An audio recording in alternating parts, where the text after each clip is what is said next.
Good morning, সবাই কেমন আছেন? আমি ভালো আছি। আমি কাকলি ঘোষ, আপনাদের সাথে অনেক দিন পর দেখা করতে চলে এলাম। তো আজকে যে টপিকটা নিয়ে আমি আলোচনা করতে চলেছি সেটা হচ্ছে বিজনেস স্টাডিজ, যেটা আপনাদের সিবিএসসি বোর্ড, আইসিএসসি বোর্ড এবং ওয়েস্ট বেঙ্গল বোর্ড সবাইতেই আছে, সব স্ট্রিমেতেই আছে, এবং ওর কোড হচ্ছে 054। এটা আমি অলরেডি আগে ভিডিওতে বলেছি। তো আজকের টপিক হচ্ছে প্ল্যানিং, অর্থাৎ আমাদের যে পার্ট এ আছে তার একটা মূল অংশ হচ্ছে প্ল্যানিং, মেন পার্ট যেটা আমরা বলতে পারি। তো তার ডেফিনেশনটা কি?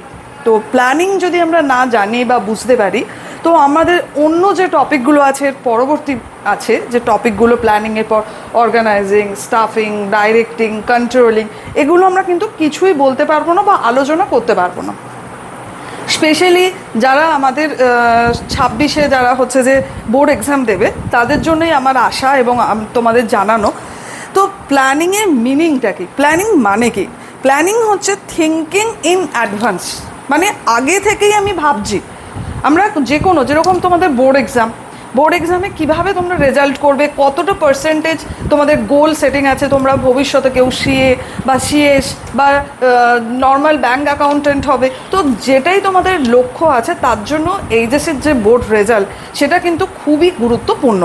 তো সেই জন্য দেখো, সেরকম প্ল্যানিং সব জায়গাতেই করতে হয়। তো সেটাই এখানে বলা আছে, thinking in advance what is to be done, অর্থাৎ কী করবো, দ্যাট মিনস আমাদের কাজটা কি অ্যাট ফার্স্ট সেট করছে goal. When it to be done, that is time, অর্থাৎ আমার সময়টা কতটা আছে, কতক্ষণের জন্য আমার এই প্ল্যানটা। থার্ড দেখো, how it is to be done, অর্থাৎ কিভাবে করব, কোন প্রসিডিওর বা কোন মেথড আমরা ফলো করব, এবং by whom it should be done, অর্থাৎ কাদের দিয়ে এটা করা উচিত। তো এটা হলো আমাদের ডেফিনেশন অফ প্ল্যানিং। অর্থাৎ যে কোনো প্রতিষ্ঠান, সেটা হচ্ছে প্রফিট সিকিং অর্গানাইজেশন বলো বা নন প্রফিট সিকিং অর্গানাইজেশন, যে কোনো প্রতিষ্ঠান, তারা কিন্তু এক রাতে, মানে আজকে ভাবলাম যে কালকে আমি বিজনেস করব বা স্টার্ট আপ করবো এবং হচ্ছে যে আমার গ্রোথ বেড়ে যাবে, আমার সেল ইনক্রিজ হবে, এটা কিন্তু সম্ভব নয়, কোনো প্রতিষ্ঠানের ক্ষেত্রেই সম্ভব নয়। তার জন্য আমাকে কি করতে হয়, সেটা একটা প্ল্যান, অর্থাৎ পরিকল্পনা আগে থেকেই আমাকে সেট করতে হয়। তো ডেফিনেশনটা ভালো করে বোঝাতে পেরেছি। এবারে আসছি, এর কিছু ফিচার্স আছে। কী কী ফিচার্স দেখো, আমি যেটা তোমাকে এক্ষুনি বোঝালাম, সংজ্ঞা যখন আলোচনা করছিলাম ডেফিনেশন, তখন বলেছি থিঙ্কিং ইন অ্যাডভান্স। তো এখানে দেখো ফার্স্ট যে পয়েন্ট আছে সেটা হচ্ছে ফোকাসেস অন অ্যাচিভিং অবজেক্টিভস, অর্থাৎ আমার যে বিজনেস অর্গানাইজেশন, সেই অর্গানাইজেশনে এই বছরে আমার অবজেক্টস কী, আমার গোল কী, সেটা আগে থেকে স্থির করা, ডিটারমাইন করা, সেটাই হচ্ছে focus is on achieving objectives. যে আমি এবছর সাপোজ আমার অর্গানাইজেশনের সেল 20% ইনক্রিজ করতে চাই, বা আমি এবছর আমাদের যে প্রোডাকশন হয় তার কস্ট ধরো যেটা আছে আমি সেটা কন্ট্রোল করতে চাই, অর্থাৎ রিডিউসেস কস্ট বাই 5%। তো এটাও আমার একটা গোল। তো সেই জন্য সেই ফোকাসেস, তো ফার্স্ট আমাকে ডিটারমাইন করতে হবে যে আমার প্রতিষ্ঠানের অবজেক্ট কী, আমাকে গোল সেট করতে হবে। সেকেন্ড দেখো, দিস ইজ প্রাইমারি ফাংশন, অর্থাৎ আমাদের যে ম্যানেজমেন্ট আছে সেই ম্যানেজমেন্টের 5টা ফাংশন আছে, 5 ফাংশন। তো ফার্স্ট যে ফাংশনটা আছে যেটা দিয়ে আমাদের কার্যকলাপ শুরু হচ্ছে সেটা হচ্ছে প্ল্যানিং। তো আমরা বলতে পারি যে planning is our primary function. Third দেখো, এখানে আছে পারভাসিভ মানে, অর্থাৎ প্ল্যানিং শুধুমাত্র টপ লেভেল ম্যানেজমেন্টে লাগবে বা মিডিল লেভেল ম্যানেজমেন্টে লাগবে সেটা কিন্তু নয়।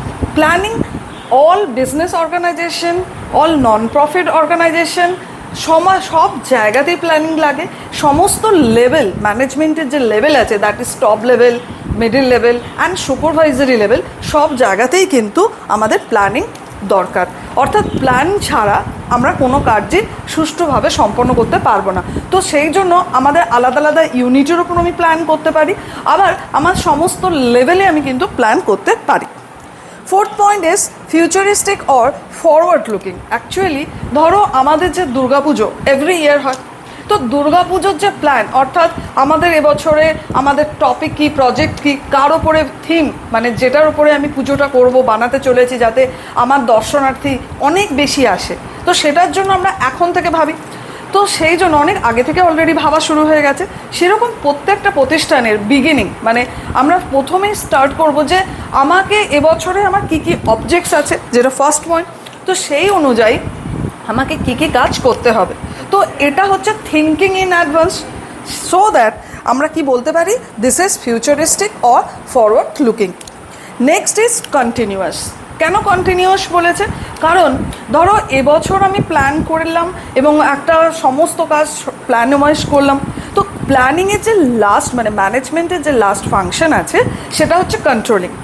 অর্থাৎ কন্ট্রোলিংয়ে কি আমরা কী করি, যে যেটা প্ল্যান্ড ওয়ার্ক ছিল এবং যেটা অ্যাকচুয়াল ওয়ার্ক অর্থাৎ যে কাজটা অলরেডি কমপ্লিটেড হয়ে গেছে সেটা আমরা কম্পেয়ার করি এবং সেখানে দেখি যদি কোনো আমাদের গ্যাপ থেকে থাকে, যদি কোনো আমাদের ফ্রড থাকে, মিস্টেক থেকে থাকে, যে আমাদের দুটোর মধ্যে যে প্ল্যান্ড ওয়ার্ক আর অ্যাকচুয়াল ওয়ার্ক দুটো মিলছে না, তো সেক্ষেত্রে কি কি করতে হবে। অর্থাৎ পরের প্ল্যানে আমরা ঠিক করব যে কস্ট কন্ট্রোল করব, কিভাবে আমরা সেল ইনক্রিজ করব, সেল বুস্ট আপ করব, এগুলো আমরা ভাবি।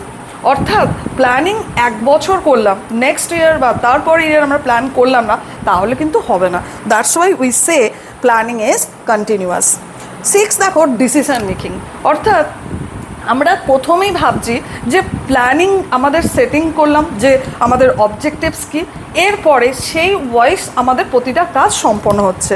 তো সেই জন্য আমরা বলতে পারি যে planning is decision making. And last point is mental exercise.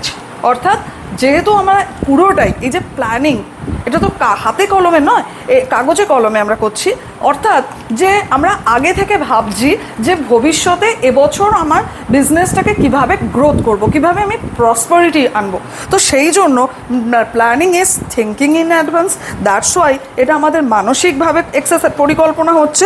So we can say this is mental exercise. তো এখন আমি তোমাদের বোঝালাম মিনিং এবং ফিচার্স। যদি ভালো লেগে থাকে অবশ্যই শেয়ার করবে এবং লাইক করতে ভুলো না।